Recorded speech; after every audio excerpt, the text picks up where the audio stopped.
আপনারও 3000 টাকা জরিমানা। কি এখন বুকে ব্যথা কমছে? এখন থেকে প্রতিনিয়ত অভিযান চলবে, মেইন রোড দখল মুক্ত করতে হবে। মেইন রোডের মধ্যে কোনো দোকান থাকবে না, ক্লিয়ার গেছে?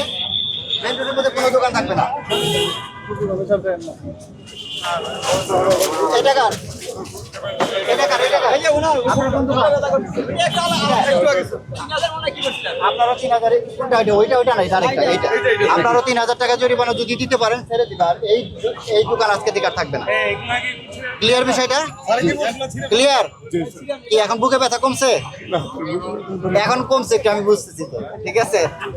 এখন হয়তো একটু ব্যথা কমছে। জরিমানা দিয়ে এই জিনিস নিয়ে যান, আর এইটা এখনই ভেঙে ফেলেন, ঠিক আছে? খুশি তো? ঠিক আছে, ওকে।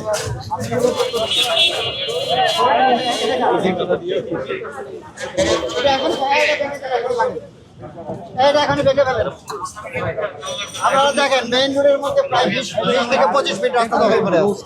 নন ইনভার্টার এসির দামে ঘরে আনুন বিদ্যুৎ সাশ্রয়ী ইনভার্টার এসি। এখন 1.5 টন মাই ওয়ান ইনভার্টার এসি মাত্র 48,900 টাকা পাওয়া যাচ্ছে মিনিস্টার শোরুমে।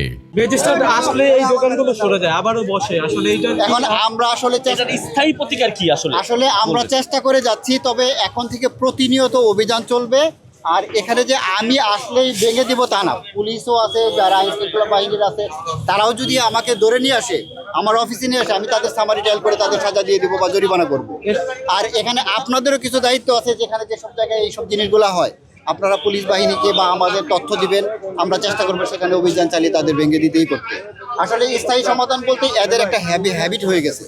এরা এই জন্যই বললাম যে এদের কিন্তু নির্দিষ্ট বাজার আছে, বাজারের ভেতরে করবে না। দেখবেন যে অনেক দোকানের ভেতরে জায়গা আছে, দোকানে না রেখে এরা কি করে মেইন রোডের মধ্যে জিনিস রাখে, কাস্টমার বেশি পাবে। হ্যাঁ, এরা মনে করে কি রাস্তার মধ্যে থাকলে যাত্রী যারা আছে বা পথচারী যারা আছে এরা দেখতে পাবে, দেখে হচ্ছে তাদের মালামালটা ক্রয় করবে। এই সড়কটা খুবই গুরুত্বপূর্ণ একটি সড়ক। এটা অবশ্যই গুরুত্বপূর্ণ সড়ক, কারণ এখানে দেখবেন যে অনেক বড় বড় দলীয় অফিস আছে, তারপরে যত সরকারি ব্যাংক, অনেক প্রতিষ্ঠান এখানে আছে, ব্যাংক থেকে শুরু করে অনেক আর্থিক প্রতিষ্ঠান এই রোডে এই এলাকাতে অবস্থিত। অথচ এখানে দেখা যাচ্ছে যে যখন অফিস আওয়ার শেষ হয় বা শুরু হয় এই প্রচুর জ্যাম হয়, যার ভোগান্তি হচ্ছে সরকারি কর্মকর্তা থেকে শুরু করে বেসরকারি কর্মচারীরা, পথচারী এবং স্কুলগামী যারা আছে তারাও কিন্তু এর শিকার হয়, এই ভোগান্তিতে পড়েন। আপনারা যারা সাংবাদিক একটা হয়তো বস্তুনিষ্ঠ নিউজ করবেন, দেখা যাচ্ছে নিউজ করতে যেতেই পারতেছেন না, আপনি যানজটে অনেক সময় আটকে আছেন।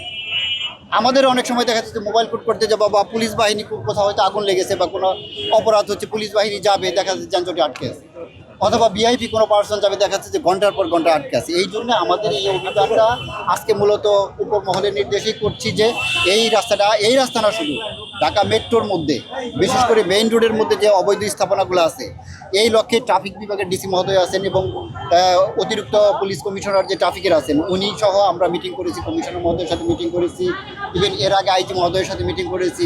সবার একটাই কথা যে মেইন রোড দখল মুক্ত করতে হবে, সেটা হকার হোক, তারপরে হচ্ছে যে যেটাই হোক না কেন। অনেকে দেখবেন যে দোকান আছে, দোকানের পাশে এক্সটেনশন করে মেইন রোডের পর্যন্ত চলে আসছে স্থায়ীভাবে। এই স্থায়ী তাদের আর্থিক অবস্থা ভালো, অথচ তারা কী করছে, মেইন রোডের মধ্যে দোকান দিচ্ছে। এই জিনিসটা যাতে না দিতে পারে এবং এটা প্রতিরোধ আমরা করতে পারি, এই লক্ষ্যে আমরা কাজ করে যাচ্ছি এবং কাজ করবো আপনাদের সার্বিক হেল্প চাই। অনেক সময় আপনারা আসার আগে তাদেরকে জানিয়ে দেওয়া হয় বা আপনারা আসার সাথে সাথে তারা আগে উঠে চলে না, যায়। আসলে কি এটা নোটিশ দেওয়ার নিয়ম। আসলে কি আমরা যখন অভিযানে যাই নোটিশ করি, আবার অনেক সময় যেমন আজকে শুরুতে নাইটিঙ্গেলের ওখান থেকে যে অভিযানটা করলাম, আপনারা জানেন যে এই দুই রোডের মধ্যে প্রচুর পরিমাণে শোরুমের গাড়িগুলো রাখা হয়। আজকে কিন্তু আপনারা গাড়ি পেয়েছেন, পাননি। যখনই আমাদের ফোর্স বা আমরা আসার আমাদের দেখা মাত্র যাদের গাড়ি ছিল রাস্তায় তারা কিন্তু সব ভেতরে উঠিয়ে ফেলছে। এখন এটা কি বলবেন যে আমরা নিউজ দিয়ে এসেছি? আসলে তা না, ওরা কিন্তু পুলিশ দেখলেই বুঝতে পারে যে আসলে এখানে হয়তো কোনো অভিযান চলছে, ওরা সতর্ক হয়ে যায়। এরকম বিচ্ছিন্ন ঘটনা হয়তো আপনি যেটা বললেন যে হয়তো জানিয়ে দেওয়া হয়, আসলে এটা ঠিক না। এই যে এরকম ওদেরও কিন্তু স্পাই থাকে, ওরাও কিন্তু বুঝে যে পুলিশ আসছে, ম্যাজিস্ট্রেট আসছে, হয়তো এই এলাকা থেকে অভিযান চলছে, ওরা সতর্ক হয়ে যায়।